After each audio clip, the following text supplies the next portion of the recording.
Hi, எல்லோரும் எப்படி இருக்கீங்க? இன்றைக்கி நம்ம சிம்பிளான ஒரு எக் மசாலா எப்படி பண்ணுறதுன்னு பார்க்கலாம். ஃபஸ்ட்டு ஒரு வானலில் என்ன ஆயில் வேணாலும் நம்ம யூஸ் பண்ணிக்கலாம். நான் இப்போ கடலெண்ணெய் யூஸ் பண்ணியிருக்கேன்.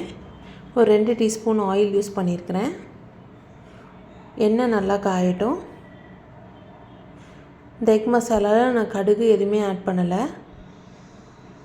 ஏன்னா கிட்ஸுக்கு கொடுக்குறதுனால நான் கடுகு ஆட் பண்ணாமல் வச்சுருக்கேன். இப்போ ஒரு பெரிய வெங்காயத்தை இந்த மாதிரி சின்னதாக சாப் பண்ணி அதில் ஆட் பண்ணிக்கிறேன்.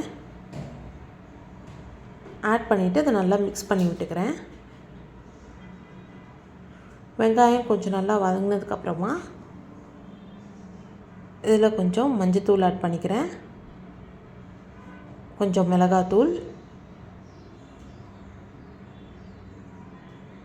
உப்பு, அதுக்கப்புறம் கொஞ்சம் பெப்பர் பவுடர் ஆட் பண்ணிக்கணும். பெப்பர் பவுடர் கொஞ்சம் அதிகமாகவே ஆட் பண்ணிக்கிறேன், மிளகாத்தூள் கம்மியாக ஆட் பண்ணதுனால.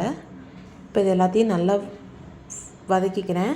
அந்த மசாலா வாடை எண்ணெயில் நல்லா வதங்குற அளவுக்கு விட்டுடணும். இப்போ நம்ம கட் பண்ணி வச்சுருக்க 5 எக் வச்சுருக்கேன், அதை 2 கட் பண்ணி வச்சுருக்கேன். அதையும் அதில் ஆட் பண்ணி நல்லா மிக்ஸ் பண்ணிகிட்டே இருங்க.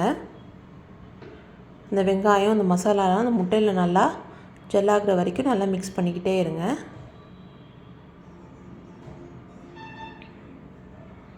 மூடி போட்டு மூடலாம் தேவையில்லை. அந்த எக்கு கூட நல்லா அந்த மசாலா கம்பைன் ஆகிற வரைக்கும் மிக்ஸ் பண்ணிகிட்டே இருங்க.